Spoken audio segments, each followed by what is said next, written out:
So now you're one of 3 people who've made over 100 million in ClickFunnels. To my knowledge. Is it 3? Yeah. Yeah. Debatably. Yeah. So let's say it's 3. Yeah. But there's not very many people who've done it. I mean, $100 million is a lot of money to bring in. And now he's actually at like 125 now, 127, something like that. But what I think is interesting, the more you get to know Alex, and obviously you can definitely understand that he's brilliant and really, really passionate about what he does, which is great because I love what I do. And it's nice just to be around someone who loves something as much as I love anything. So that's awesome. That's kind of like the coolest part about being here is I just feel like, man, it's so cool. I'm around someone who loves something just as much as I do. I like making workouts. He likes making insane shit. I mean, he does a lot of stuff. He has a lot of different businesses.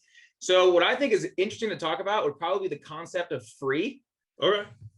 I think a lot of people, when you think of free, I think you think of, someone's giving me something for free, but it's not really for free. Like, what does this actually mean? Am I getting upsold eventually? Like, because Alex comes from a ClickFunnels background, does that mean that like, for sure, I'm going to get upsold? But I think Alex gives away more free stuff, more valuable free stuff than anyone I've ever met. And there's probably a reason for all of it. So we'll dive in. Sweet. Well, to the listeners, thanks for having me. Appreciate it. Yeah, Ryan's awesome. And we probably have more fun than we probably ethically should together. And most of it is raucous and uncalled for, and probably not something we could go heterosexual love. Yeah. and homosexual love. Just really all forms of love.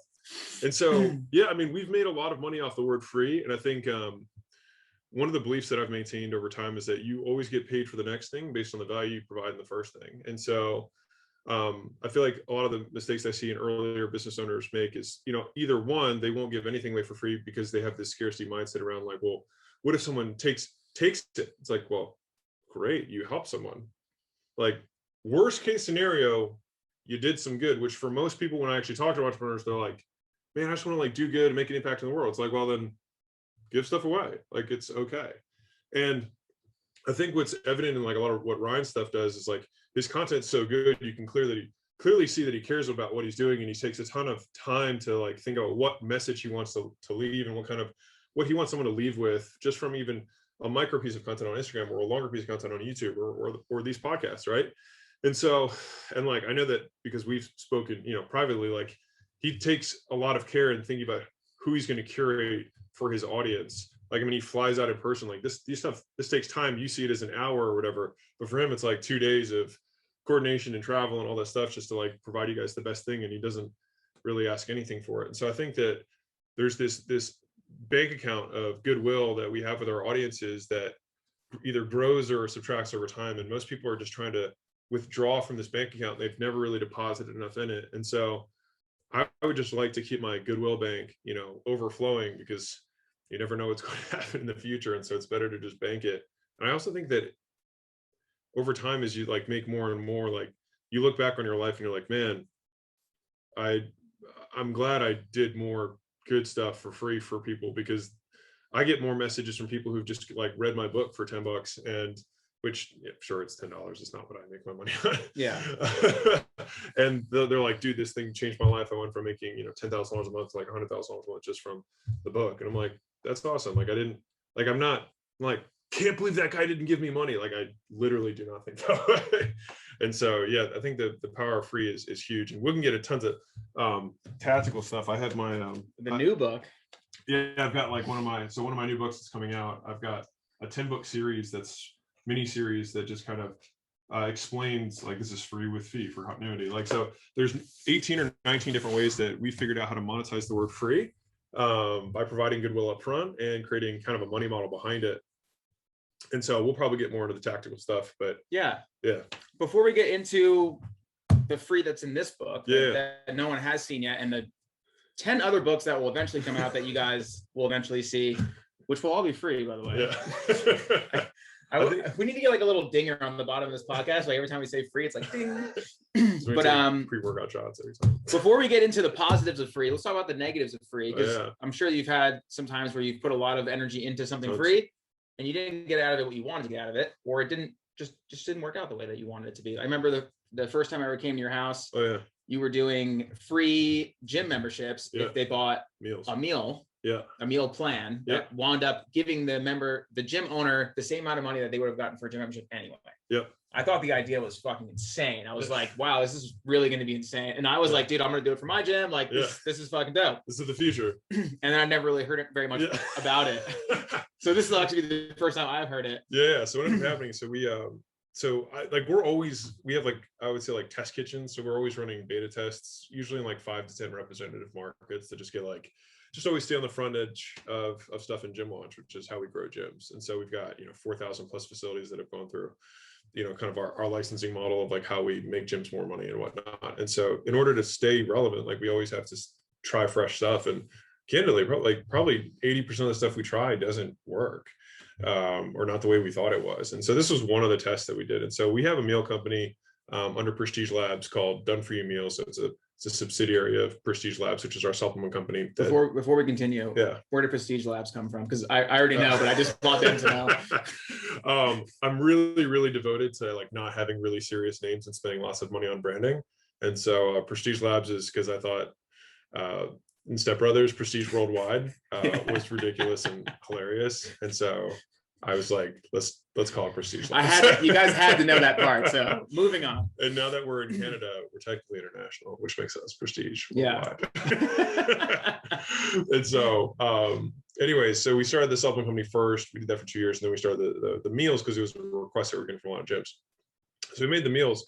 But what was interesting though is that like people with that model, they bought the meals and then they never showed up to the gym. And then they canceled the meals. Interesting. So like people were like, dude, this is awesome. Like they'd come in, they're like, this is so cool, such a cool concept. Like we get the workout, because the whole pitch was simple. It's like, we just want you to be successful. We know that the food's going to matter more than the workout. So we'd rather you just like get the food, and we'll support you in your workouts for the 3 hours a week you need to work out. But all the other 161 hours, like it's going to come down to this stuff. And so people loved the pitch. Our close rate on it was like 90%. Like it was crazy. But then people didn't show up to the gym. And then they would like whatever eat their meals, and they're like, well, I guess I'm not going to do this anymore. So we probably could have done more iterations on it, but I think we had a lot of other projects going on at the time. And like usually I want to have some really big indicator. It's like, okay, we're not there, but we're close. And it didn't work out the way I wanted it to. So not to say that maybe somebody smarter than me could figure it out, but that was one of the many, many, many ideas that we tried with Gym Launch to try and make things work like better for gyms. But yeah, so that was an example of free not working out. Yeah. And in the book, I talk about like myths around free. And like one of the myths is that you're going to get bargain hoppers, right? So it's like, well, only people who want free stuff are going to come here. Well, that's not entirely true. People who want the thing are people are going to come. Some of them are bargain hoppers and some of them are not. But would this be like Groupon and stuff like that? Yeah, exactly. But if you look, so Dan Ariely wrote a book about, or one of the chapters talked about the penny gap, which is they did a study where at a college campus, they gave away Hershey Kisses for free, and they also gave them for 1 penny. And the amount of people who took the free Hershey Kiss versus the 1 penny Hershey Kiss was like 9 times higher. And it's like literally just 1 cent going from free to not free. A 1 penny difference was enough to like cut conversions by 9x. And so when you think about that within your marketing, it's like, well, for me at least, I would so much rather get 9 times the inflow of demand, and then create systems around weeding people in and out or segmenting the traffic, than the opposite problem of like, I have a perfect onboarding process and no clients. Yeah. And so we just always lean towards like make the best offer to the marketplace as possible, and then put all of the emphasis on having an amazing product so that they want to stay, and then having really good choreography around like the customer journey and all that kind of stuff, so that they're just like blown away by how great this is. I think what a lot of people get confused with is when I give something away for free, how much do I give away for free? Yeah. Before it becomes like I've spoiled my product. I mean, I think for you and I, it's very easy to know the answer to that. But for some people, like let's just say I want to throw a nutrition challenge. Yeah. Right, like my Earn Your Carbs challenge or something like that. Yeah. Right now, I do a product launch funnel, and it's like it shows you how to calculate your maintenance calories and then how to track your food on like MyFitnessPal. And then that's all I give. Yeah. And even that I thought was like borderline, maybe too much, because now you need me for like the numbers to figure out where you want to go with your body, which is absolutely crucial. Without them, you're kind of screwed. Right. But I did give away a lot. Yeah. So like, where do you draw the line for like the free? So this is really good. We'll probably riff on this for a second, because it kind of leads into like the money models, which is so it really depends on the monetization structure or the money model behind the offer. And so in general, I always want to give away so much that I'm afraid. Like if I'm not like afraid of how much value I'm giving away, then I'm not giving away enough value. That's how I felt about mine. So good. Yeah, like I have to be like nervous, like right on the edge, because like my Gym Launch Secrets book, right, was one of the, like I spent a tremendous amount of time on that book. Which if you guys have never read that and you own a gym or even like a fitness business, I do recommend it. It's a great book. Yeah. Like you'll make a lot more money if you read that book. 100%. Not even because he's my friend. I've read it. Like, and but like I literally was like, the whole book was ready to go, and I looked at Layla and I was like, what if no one ever buys our stuff again, because like this book has so many secrets in it, like, and they just make money on it and they like never decide to work with us. And she was like, you're the king of saying that like you need to give away more than anyone else. And I was like, whew. And so we published the book, and the book's made us a ton of money from business, but it's also just helped. I mean, it's probably like 1 out of every 100 books ends up coming back to something for us, but like for the other 99, like they just have good things to say. They're like, dude, this guy helped me out a lot. And like, as I feel like I get older, more experienced with stuff, I'm like, that almost fulfills me just as much as the other side. But in terms of drawing the line at free, I borrowed this from Gary Vee, and I really like this a lot. It's like, give away everything you can and then only sell the unscalable. And I feel like I've transitioned more and more to that, which is like, information is commoditized. You can give those things away for free. What people will have to pay for is the things that are unscalable. So it's like service, implementation, and access. And so those are the things that are unscalable that you hold, and then everything else you can give away. That's just kind of like a cheat sheet. That being said, if you have like a more information or digital business, then like obviously that you'll have a different money model behind it. You know what I mean? So it might be like with your example, it's like, okay, well, we're giving these pieces, but how could, like, what's the other piece on the back end that would naturally, like when we solve one problem with the first thing we give, success always breeds more problems. Like everyone's like, I want to make $1 million a year. And it's like, okay, well, once you make $1 million, you're like, okay, well, how do I get to 3 million? Or how do I save on taxes? Or like, how do I now hire more people? Or how do I get more time? Like, so like success creates more problems. Like there's always problems, but they're just like opportunities for. And the more success you have, the less time you have. Right. So it's really nice to trust somebody who's giving me something for free probably, and be like, this is the guy, I'm in. Yeah, because the first promise was delivered on, and it was for free. And so then what ends up happening is you have like an abundant exchange where you paid nothing and you got something. And so then human reciprocity kicks back in, where it's like, well, if I'm going to work with anyone, I'm going to work with this guy. Like the thing that he said was going to happen happened, and so I'm going to do it. And so I think like you can think about it in two ways. One is the way that I originally described it, which is like give away everything that's scalable and then hold back the unscalable things that require people, effort, etc. Or you can think about it in terms of, I'm going to give away things that are free to solve problem number one. And then once those people self-qualify, because if someone doesn't execute on the free thing, then they're not going to execute on the next thing. Most likely. You don't want them anyway, yeah. Right. But if someone executes on the free thing, then they're going to want the next thing, and then that thing can be paid. And so like there's different ways you can move around it. I have like 19 different ways of like recombining the like doing free types of offers. Gary Vee always says give, ask. Yeah. That's another thing that he says too. Yeah. Which I think is, it can go like a little bit of a different direction, but he's all about the free stuff too, which I think is really cool. Yeah, just goodwill. I think Frank Kern said one of the other things. I mean, we're just giving you all the things that we've learned over the years about like free, but like the amount of money that you make is directly proportional to the amount of goodwill you have in the marketplace multiplied by the number of offers. But here's the crazy thing about that concept. Every time you make an offer, you lose goodwill. And so that means that if you want to make a ton of offers, it means you need to have even more goodwill, because the amount of offers is how you monetize, but goodwill is the fuel. Which is a great segue, not like really a segue, but for those of you right now who are thinking about like, how do I use my social media to market and stuff like that? You can't be asking for something every single time. You know what I'm saying? Because you are taking away from your goodwill. Like every single time you make a post, if it's like blah, blah, blah, blah, blah, sign up for my challenge or whatever, you know what I mean? Like, it's like this awesome post. And then you're like, you motherfucker, you know what I mean? Every time. Yeah. Like every single time. So I think that's that has some merit as well. You know what I'd like to get into as well, and I still want to stay on the topic. Yeah. But I want people to understand, how much money do you spend on coaching yourself? Like, because I know a lot of people in your position, they're like, dude, I spent $1 million this year on coaching. Like, I mean, I know this year you spent, you know, a couple $100,000 on coaching alone, right?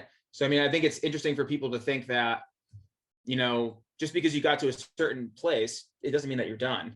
It actually just means that it's just, you're always going to need to spend more to be able to learn more. You're always going to be able to not be able to, you're always going to have to keep learning. And as soon as you stop learning, I think you're fucked.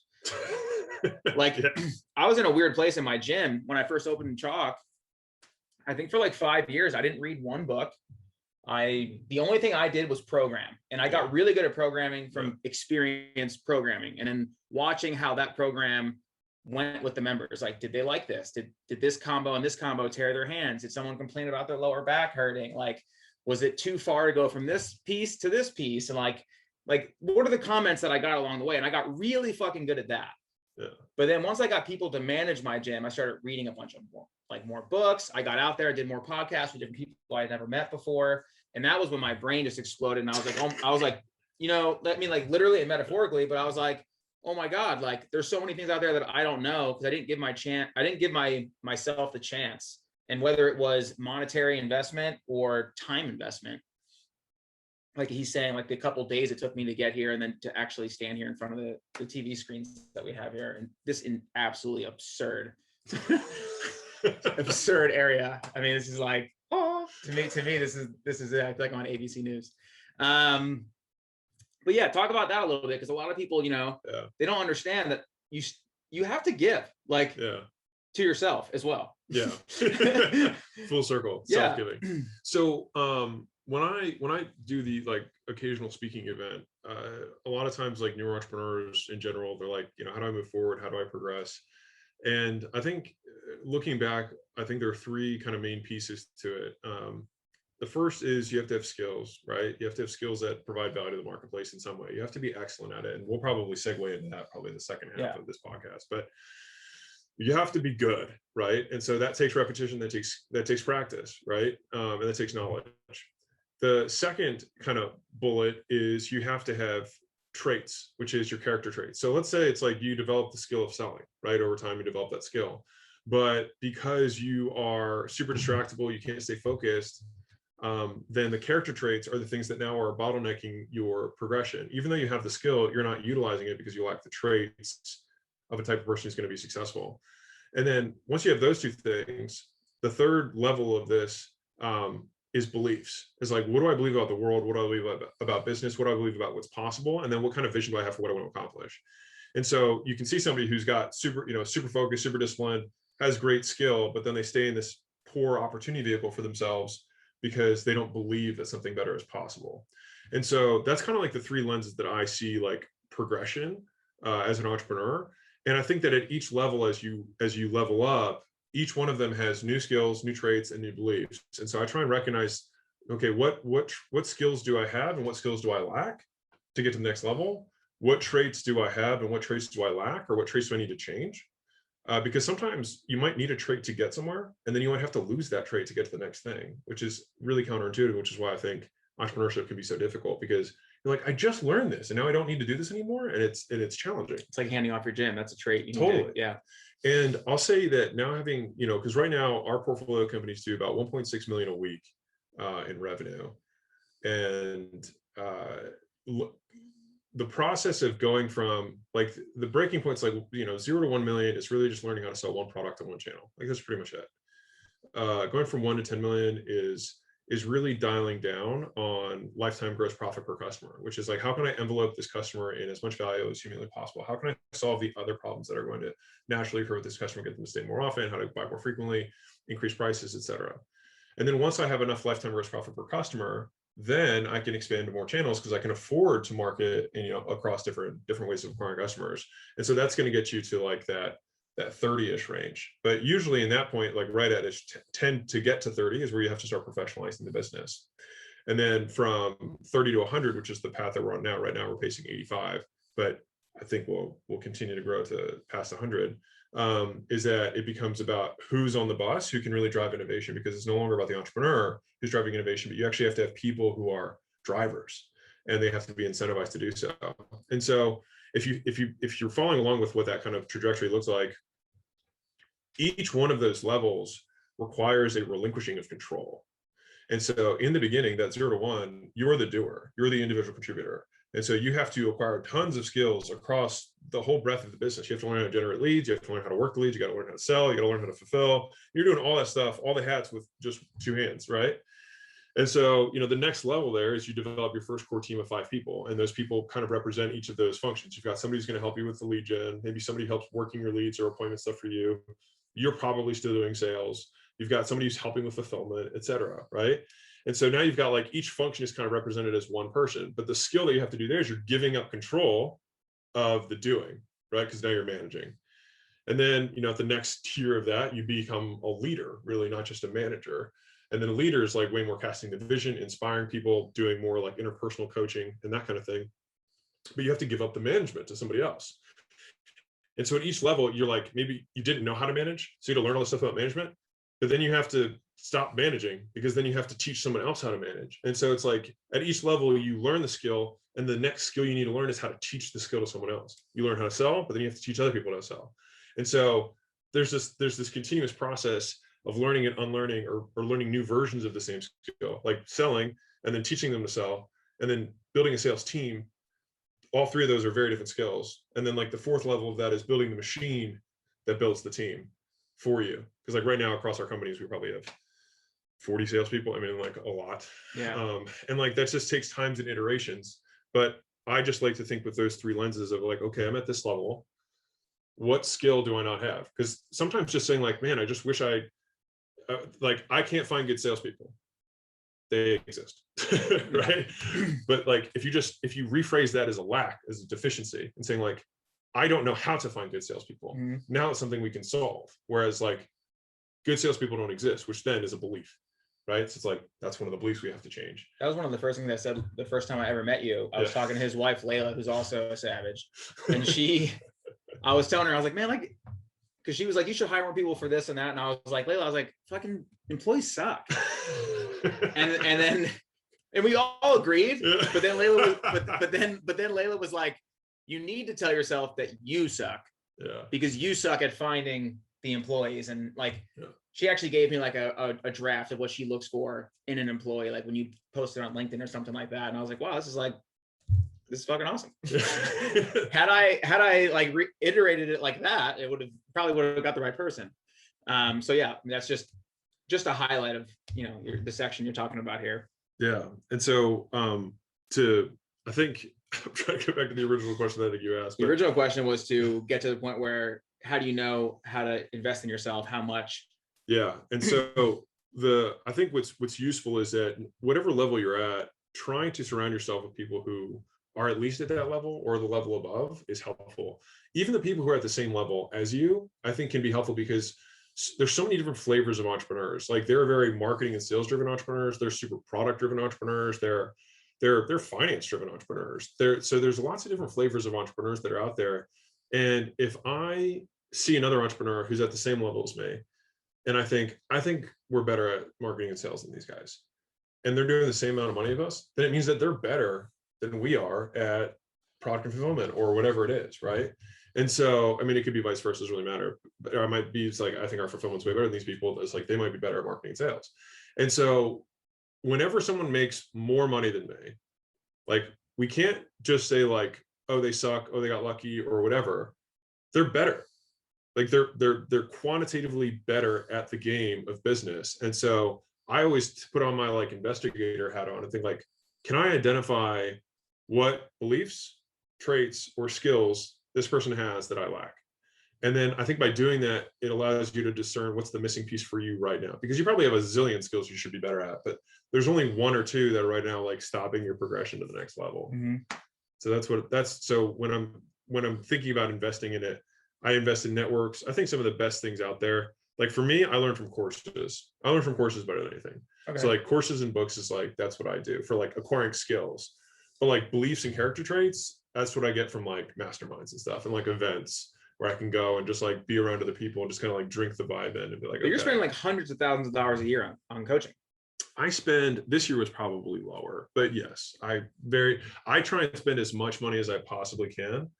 And there's just, I think at a certain point, like the higher up you go, this is just something I've recently been noticing is like, I like to highlight this because I'm the person that doesn't want to spend money on coaching. Yeah. I'm like, I think that I can kind of pick, what I'm missing. And I think that like I can learn it. And I don't know, you know what I mean? Yeah. It just goes faster. Yeah. I think it's a speed thing. Like I think everyone can learn anything given a long enough period of time. It's just how much you value your time.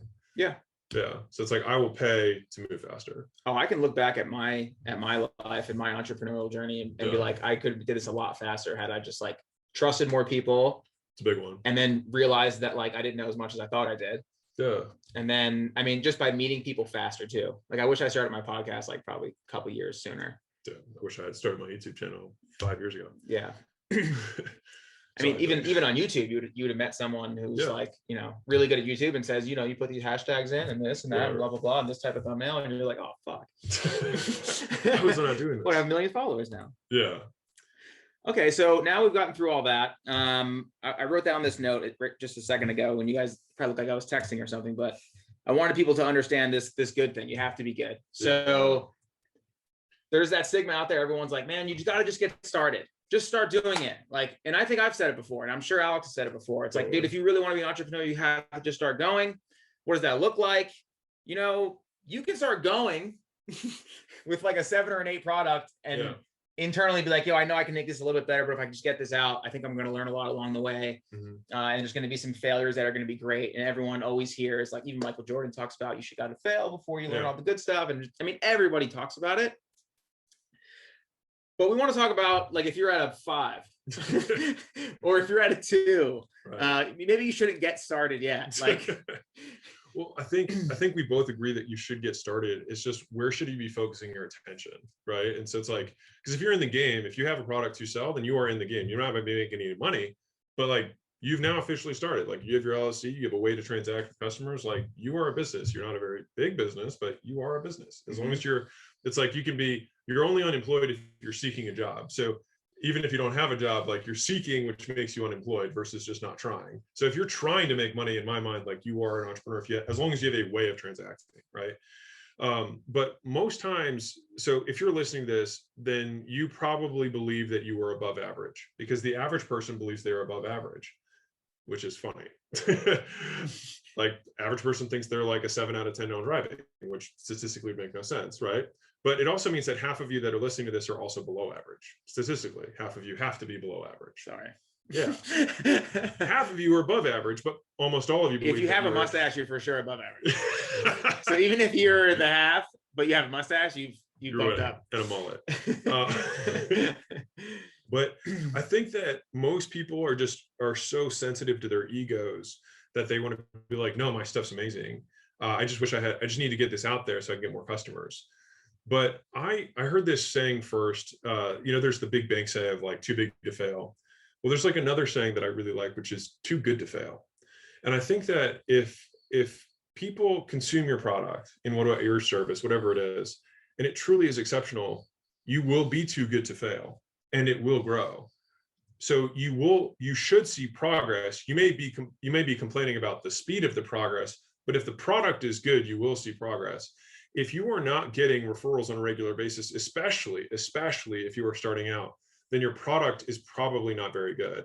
And I was telling Ryan earlier, and this is actually one of the big motivators for this podcast, is like, I have so many vendors, right? I have cleaners, I have landscapers, I have pool people, I have AV guys, I have the person who built this. Like I have a zillion vendors in my life.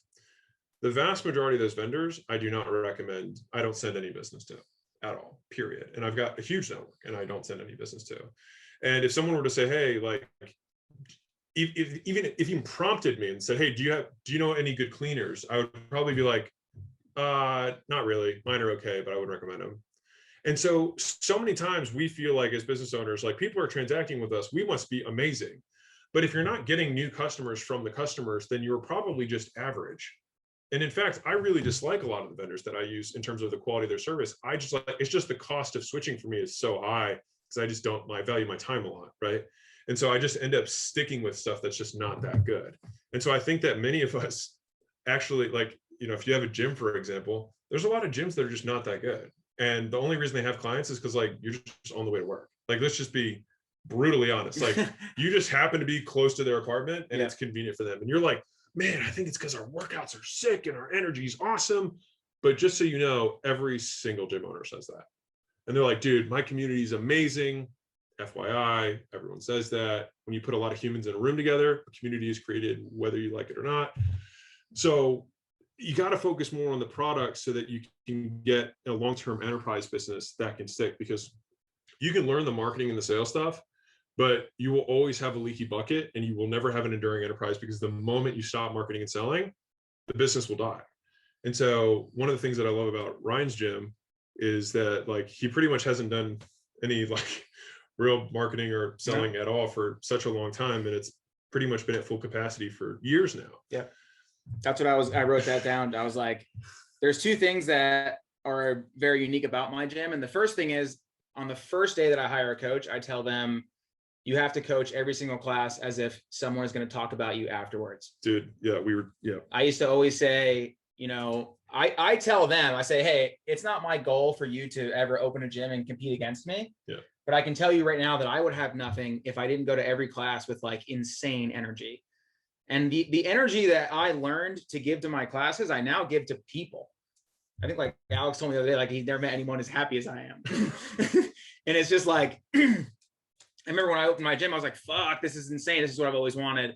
And then, like, now when I meet other people that, like, I've always wanted to be around, or I get opportunities to do what I want to do, like, fuck, I'm in this fucking $100,000 studio. It's probably more. And I'm on this TV screen. Like, this is something I've always wanted to do. This is super cool. You know what I mean? It's like, why could I not be excited about it? And I think when a coach brings a 5 effort, you know, I mean, we all have bad days, but your bad day needs to be a fucking 8.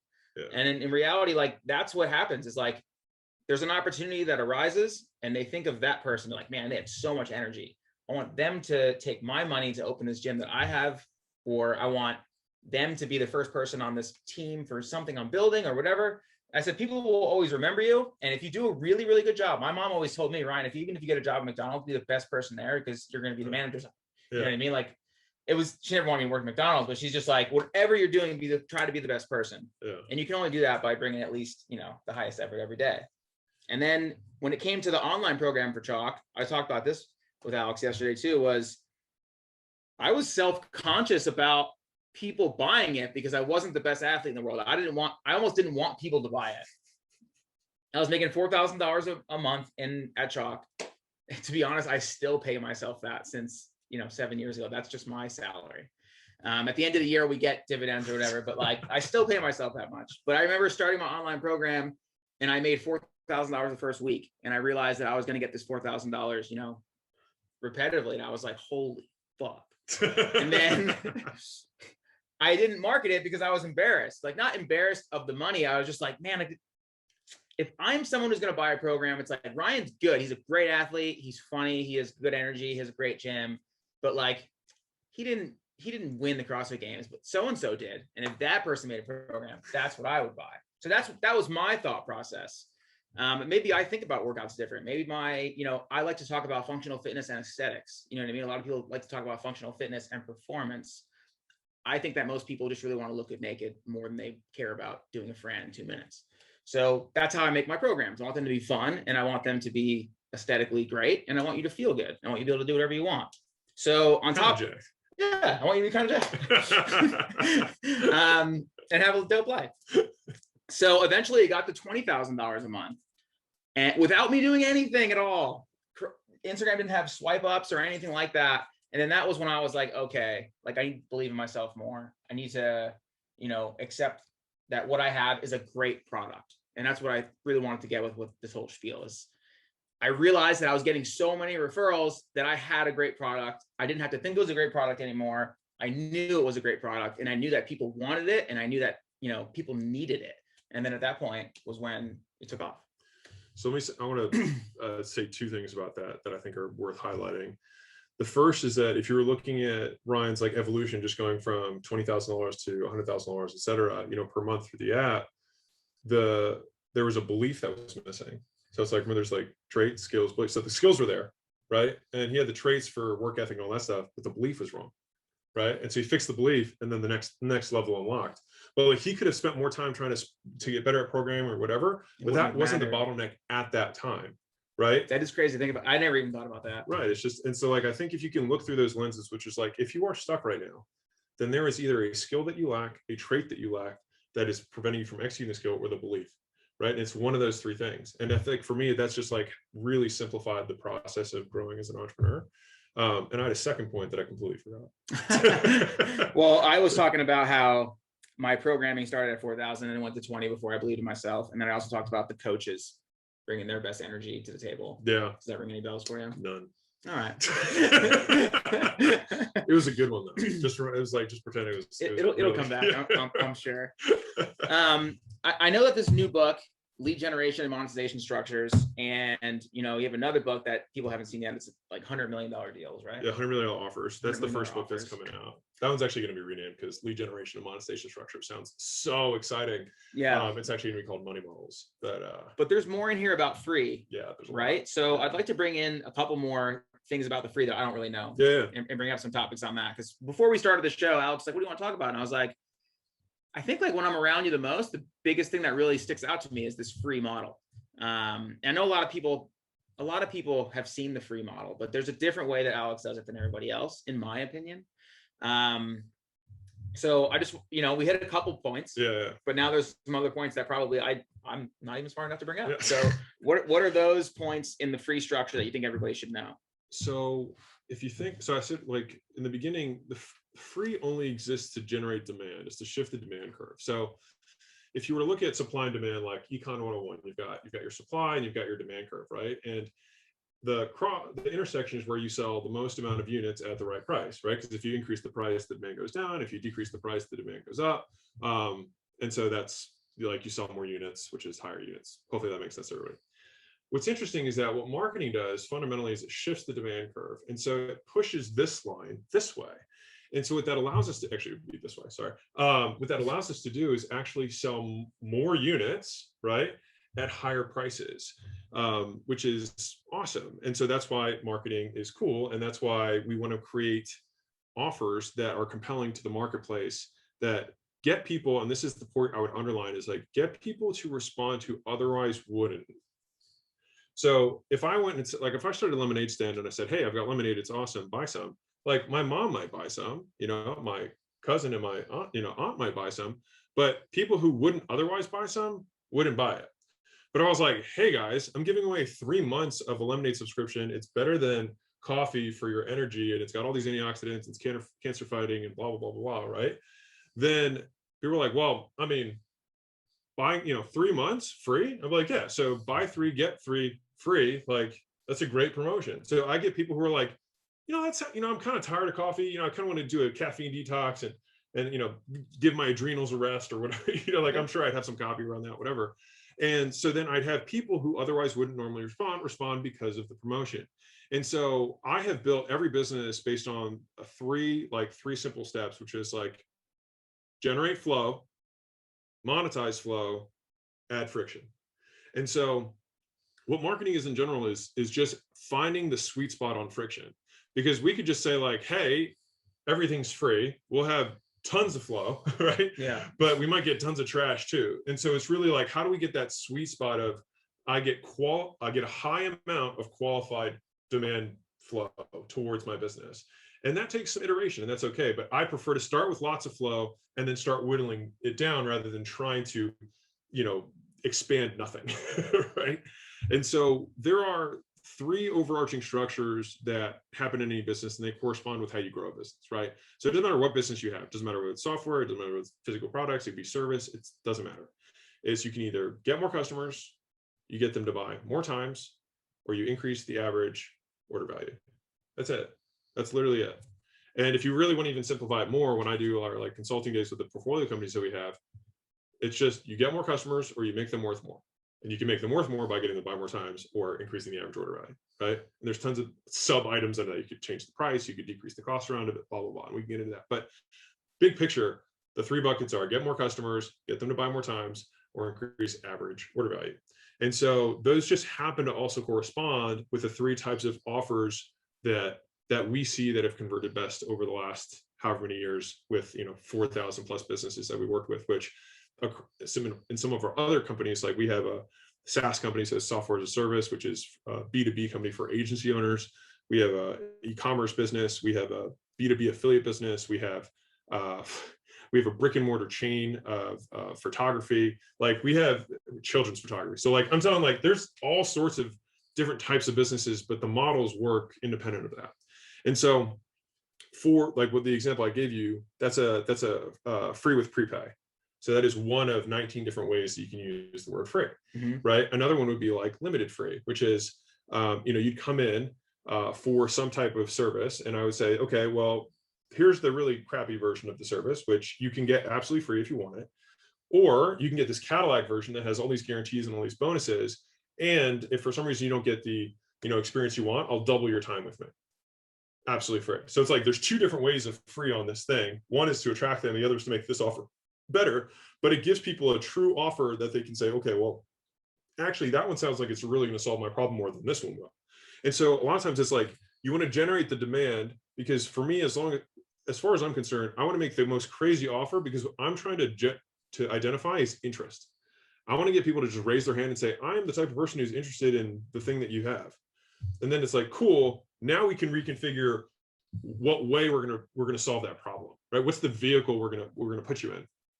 And so like another version of free is free with alternative revenue stream. So what Ryan mentioned earlier with the meals, that's free, but I had an alternative revenue stream. Now that one didn't work as well for meals. It crushes with supplements. Kills with supplements. Yeah. And so it's like someone can come in, and this is one of the promotions we run for the gyms that we work with, is like they do a free 28-day program. People come in, and the program's 100% free, and then they get sold on average $300 worth of supplements. So like normally, if you have a gym, for example, and you're trying to sell a 28-day program, a lot of guys, just to your existing audience, so they're already paying you a membership. A lot of times you but like you don't want to like try and stab people in the eye. And so, a lot of people do that for like $99, maybe $149, or they'll do $49. That's usually kind of the range that most people run for like an internal play, is what we call them. But if you do that same play and say it's free for everyone because I want everyone to be participating, and then give people the option of buying the supplements that go with the program, they usually buy it. Yeah, and you'll make 3 times more money, and you'll probably get 10 times the amount. Like, so in a normal internal play that's just a true paid play, you might get to between 10 and 25% of your entire user base to take you up on it, depending on the amount of goodwill you have, how good you are in general. But if it's a free play, you'll get 80 to 90% participation rates. So if I get 80 to 90% and I'm selling a $300 thing versus getting 10 to 25% and selling a $100 thing, I'm making like 5 times more money. It's probably in the long run, yeah. Your average, even in the short term, right? Just like in the first transactions, we're making that money. Now, not to mention all of these things are on subscriptions, right? Like, so and then you get the $200 membership plus the $300 supplements. And so that's a third way. So there's 19 ways, and I wrote a whole book about it. It would take forever to go through all of them. But like there's different ways. I'm stuck on a cliffhanger now. Yeah. Like, damn, I want to know the other 16 ways. That's going to be volume 3. The first one is volume 1, which is $100 million offers, which is like how do you create the core thing that's irresistible, that gets people to say yes that who otherwise wouldn't. Who are like, dude, that's amazing. So I'll give you an example of like what I think is like an irresistible, like crazy offer. So when I started Gym Launch, which is my 3rd business, I think, at the time, not including the locations that we had, I didn't know how to start, right? And so what I did was like, I'll just give as much away as I possibly can for free. And so people were like, hey, can you help me with my gym? And I said, sure, I'll fly out to your gym for free. I'll cover my airfare.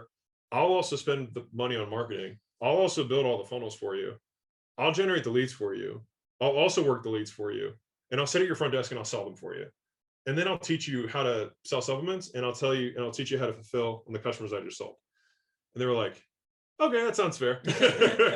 Right? And so and then you're like, well, then how did you monetize? So it's like, well, I monetized by just selling the people who came in the door. And I would keep the upfront cash for like the defined end program, like that $300 28-day thing. And then after that period of time, that 6 weeks or that 28 days or whatever it was, then they got the customer for free. So it's like they get free customers and I got paid to do the thing, but the offer was very compelling. Yeah. And so I think most people try and put the cart before the horse. I was talking to a friend of mine from high school who's a chiropractor. He got laid off because of COVID and whatnot. And he was like, what should I do? And I was like, you should just sign up for gym lunch and like, we'll show you how to make money. And so he did. And it was cool because he just texted me his first $22,000 a month. Nice. Like, yeah, which is cool. He had zero, did nothing. It was 90 days later. I was like, that's awesome. But the thing is that before he came on board, he was like, I'm trying to come up with an offer that's really compelling, but he's like, but I don't want to like be overwhelmed with fulfillment, like blah, blah, blah. I was like, bro, you have no clients. Like, you can't be overwhelmed when you have zero customers. Like, sell the world, give the farm away, get some money, and then adjust. Because you might find out that okay, well, I said I was going to like go to their house and do their grocery shopping for them, and like if you're in the fitness space, right, I'm going to do all this stuff for them. Well, get the first yeses, get some cash flow, and then you might find out that, you know, Sally doesn't really need you to go grocery shopping with it. It's okay, well, maybe I can do like a virtual grocery tour, and that like solves the problem for everyone, and I can do it once. Okay, cool. So still solve the same problem, just doing a little bit different way. And then you start iterating the offer, you know, like the fulfillment of the offer until it's right. But you still have this, you've created this flow because the offer was so compelling and because you had some sort of massively free or massively discounted component to it. And so I think most people just like, and I was talking to, I think I was telling you the guy that I know who, he does $1 billion a year in revenue. Coolest guy in the world. He's 74 years old, just like salt of the earth. I just like love this man. But anyway. This is the Ready Aim Fire book. Yeah. Yeah. Mark Ford. I read this book as well from his recommendation. Yeah, it's really good. And I actually got book. to talk to Mark, and he's like the coolest guy.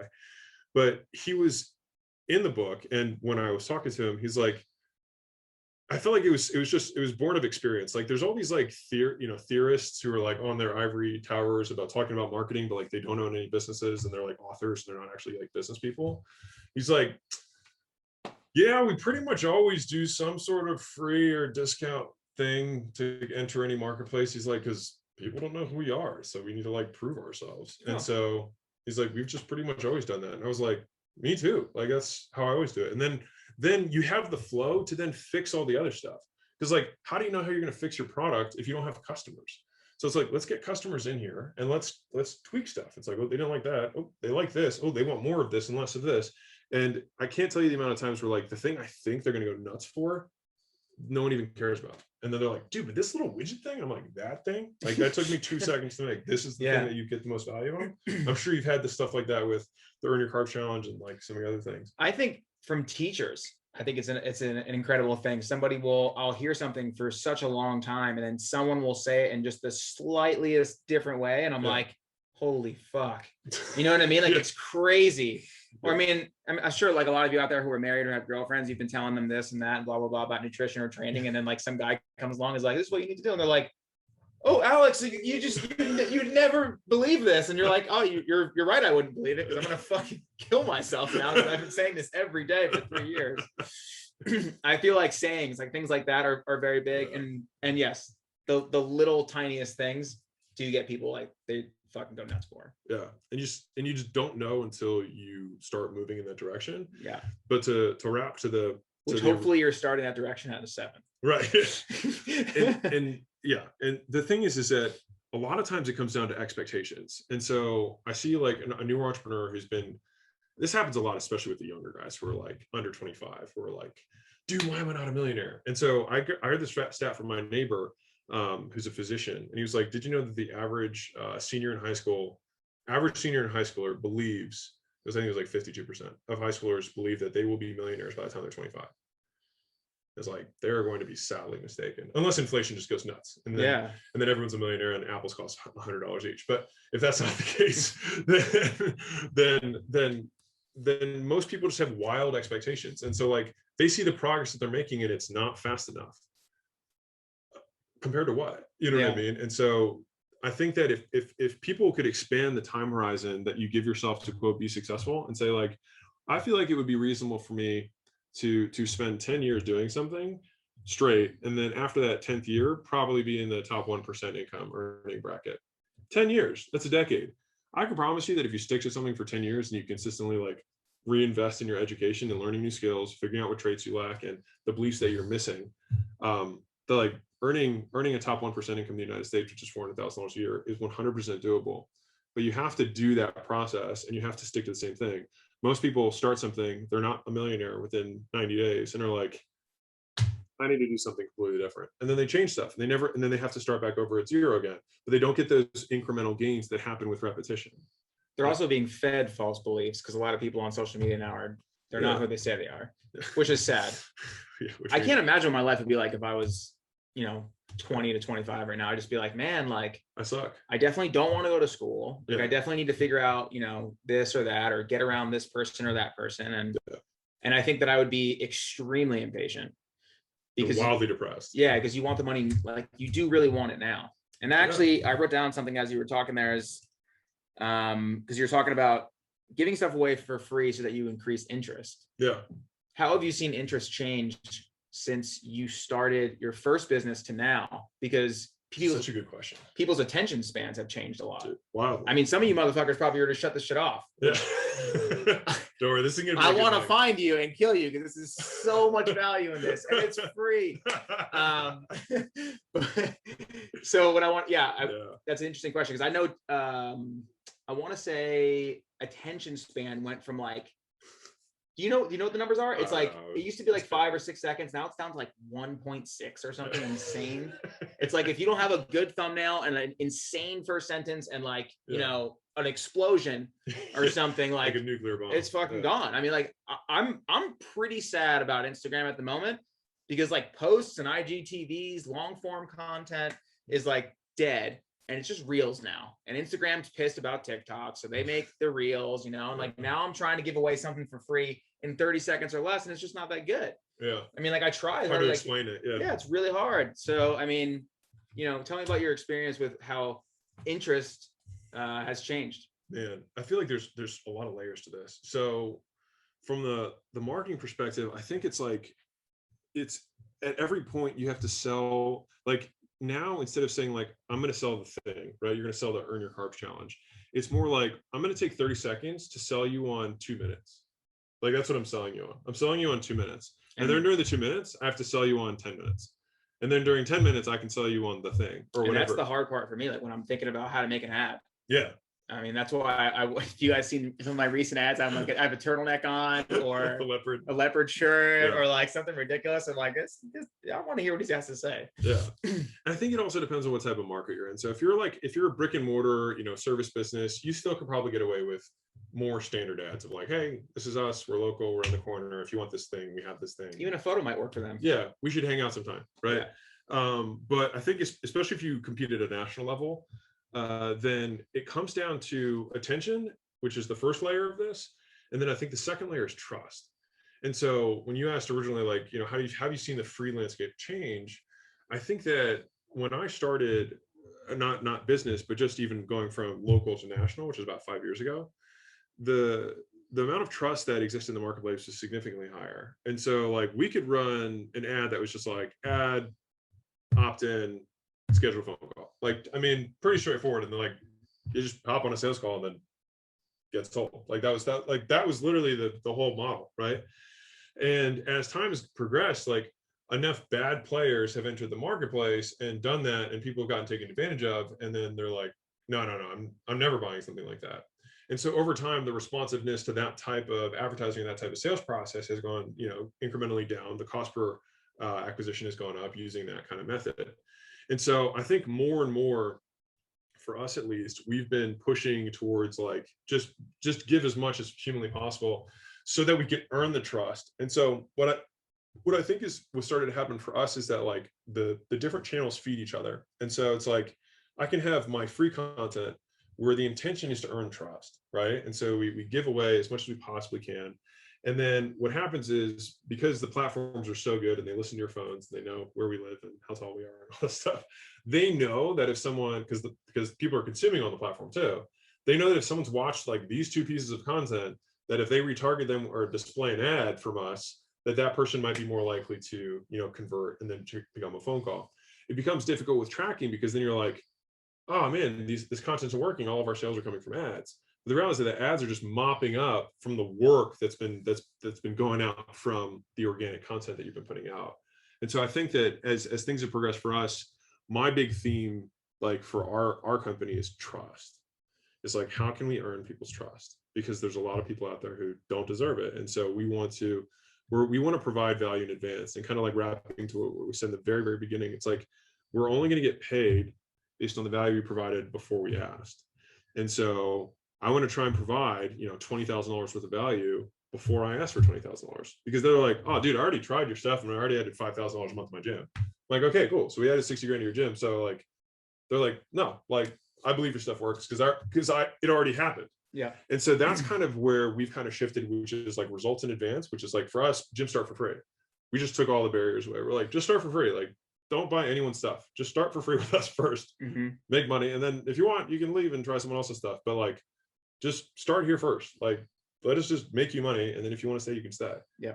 And so that's how we have shifted our business over the last 5 years. I'd say about a year ago is when we shifted away from the straight like sale, because the costs continue to rise. And then we switched to this model, and it's actually been awesome. And then this will probably work for, that was going to be my next question. Like, for some people now, they're like, should I be investing my time in TikTok? Yeah. Should I be investing my time on YouTube? Should I be investing my time on Instagram? Alex and I talked in the car yesterday, and I was like, I think everybody should do everything. I think that you really should be, because you might realize that there's something about you that just does better on TikTok. You know what I mean? Like, I have 250,000 followers on Instagram. I have like 30,000 on TikTok. Like, the way that I talk about stuff, the way that I give information, it's just a different demographic. Maybe in a couple of years, my stuff will hit a little harder on there. Maybe I'm not as creative with the videos because those things are, it's way different than Instagram. So, and I don't, to be completely honest, I don't try nearly as hard on there because I don't personally like it as much. And that might be the biggest, like you saying, like, I think everybody should try, like, do all the things. I think it's like, do all the things, and then you'll find, you're like, all right, this is my groove. This is where I'm going to grow. Like, he loves YouTube. Yeah. I just started doing it. And honestly, I wish I had been doing a lot of things more earlier, because I think I would have found this, because I've really pushed away from content in general, because I've been running the companies and all that kind of stuff. Like, I never wanted to be a quote influencer. That's never been my desire. But finding YouTube, I was like, I enjoy this. Like, I find I find meaning in it. It's enjoyable. And when you find that outlet, you'll be able to give away the best piece of yourself and create the best free offer. And then totally. So it's like, for me, I know that for us, like, for me, podcasts work really well. Like, I enjoy making podcasts. Long form. Yeah, I enjoy YouTube, and those are probably, and like, I enjoy writing books, which I see as long form content. It's the same kind of thing. 100%. Because I think, for at least for me, like, where I can provide values in the nuance, right? Like, there are some people who are more, I would say, charismatic and more motivational stuff than I am, and that's awesome. I think a lot of people need that. But like, I tend to cater to, like, when you're at $3 million a year or $10 million a year, like, that's where I kind of come in for most of those types of businesses to help them out. And so that type of business owner usually does have a longer attention span, is probably more selective about where they're, consuming their information from. And then when they'll hear about, like, me talk about activation metrics or onboarding or reducing churn or increasing lifetime gross profit per customer, or like different types of pricing models and things like that, they're like, whoa, this is nuanced and interesting. And isn't just like, raise your prices. Like, that's really simple, but how and why? And so I think for me, those platforms do better.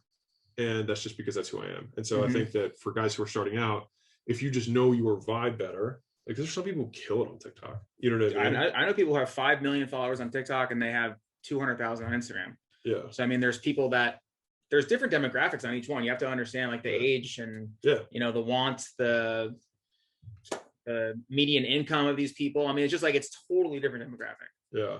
Even the countries. I mean, some of them are, more heavily based in China. Like, TikTok's definitely more not American, right? There's definitely a lot more people in Europe and China and all that stuff on there. So I'm like 45% international on my YouTube channel. Oh, rad. Yeah, which I was like, oh, how about that? I feel like most international people, like, are more savvy in the business stuff. Like, they really want to learn that geeky. Well, they're watching American stuff. Yeah. It's like, if you think, it's like, if I'm in a third world country and I'm watching something from a totally another country because I want to get, like, the most advanced shit, because the US is still 5 years ahead of, like, most other countries for business stuff. And so it's like, shoot, like, if I'm in Brazil, I'm watching US stuff on everybody wants to move to America and create the American dream. Right. Literally. So is a whole nother. It's a whole nother podcast. Yeah, for sure. For sure. Ryan and I were up late last night talking about the nuances of the American dream. It's different than I think than most people expect it to be. It's also different because you and I actually both had the same experience, which was like when I started my gyms, like everyone always rooted for me when I was like sleeping on the floor and like was just so beyond broke. Like this is when I told you the worst thing I ever did. Yeah, right. Terrible decision. And as the gym, started to grow and make money and whatnot, all of a sudden people started treating me differently, but like not in a good way. They're like, oh, boss man's here, like, oh, too cool for us, and it's just like, I mean, did you want me to just like suffer? Like, is that? And so that was when I kind of realized that everybody wants you to do well, just not better than them. And that was hard for me to realize. And one of the other quotes I mean, I've heard you say that before, but like, I hope that hit you guys like just the right way, because the reason this is even happening is I was telling him last night, I was like, man, I think the worst thing I ever did was buy a really nice car and drive it to my gym. And like, to this day, I still park it like, it's like 2 blocks away. Like, I don't even show up anymore because I don't want anyone to see it. And that's sad because like, it was my dream car. Yeah. It was my dream car and I drive it in shame. Dude, I get it. Like, 1,000% get it. So, I mean, you're talking about, you don't want anybody to do better than them. And so the other kind of like saying that hit me hard is that no one, like, expect that no one will be happy for your success except for you. And I think that was actually one of my mentors who exited his company for 3.4 billion. And he sent me that quote like on Instagram, just like Instagram DM me, he was like, hey, check this out. And I was like, man, it was just heavy. He's like, just like, if you're expecting for everyone to be there at the finish line, like clapping and like, be like, go you, it's not there, because people care about themselves. You know what I mean? And that's okay. And I think I just had to shift my expectations around that. But like, as I was coming up, I was like, dude, we just had our first $4 million month. And everyone's like, fuck you, die. And I was like, okay, I'll just go myself. Sorry. And so then I just started like becoming, not introverted, but just like, I kept more arm's distance from people because I realized that. And so like, I think that especially as you're coming up, shifting your expectations around what you think other people are going to do to support you, like you have to have some sort of internal drive. That I think Elon Musk on Clubhouse, someone was like, hey, so what, words of motivation do you have for like aspiring entrepreneurs? And he's like, if you need motivational words, you shouldn't be an entrepreneur. I was like, damn. I was like, well said. And I think I agree with him. I think there's got to be some other thing that's interesting that drives you. People ask me all the time in my DMs, hey man, like, I'm having a lot of like hard, like, like motivation problems to work out and nutrition and stuff. Like, what do you think? And I'm like, dude, if you need motivation, then like, this is just not going to work out. Like, I literally tell them all the time. It's funny that Elon said that. I mean, I'm definitely not comparing myself to Elon, but I have the same expectations for people with nutrition and exercise. It's like, actually, to come full circle to this conversation is, he said late last night. I don't think he didn't actually tell you how late last night. We were up until like midnight, and I was working out in his gym because like I really wanted to get my workout in. His brain was going, and he was in his other office, which is equally as sick as this, and doing his computer thing. And then like I was about to go to bed, and I was like, hey man, I was reading the book. Yeah, I was like, hey man, I'm just gonna go to bed. And then like we talked about some different things. Yeah. But like, I was willing to work out at 11 o'clock last night. Yeah. Because like, it matters that much to me. And he was willing to stay up and wake up again early this morning. God knows how much sleep he got, because he cares that much about the book. You know what I mean? So like, I think there's something to be said about that in general. That's a huge, like, what happened last night is not normal for like, way less than the people who are the $400,000 group. It's that times like another 10. I think one of the shifts that ended up happening, and so forgive me if this, hopefully it comes off the way that I'm intending to, but like, we've crossed 120 or $30 million in sales, and right now we'll probably do 85 million this year. And like there comes a point where like money actually has no marginal utility, meaning there's only so many problems that you have in your life that money can solve. And then once you've solved other problems, like money does not solve insecurity. Money does not solve anger issues. Money does not solve, relationships with your parents. Right. And so like, there's a lot of things that like you're left with after you solve all your money problems.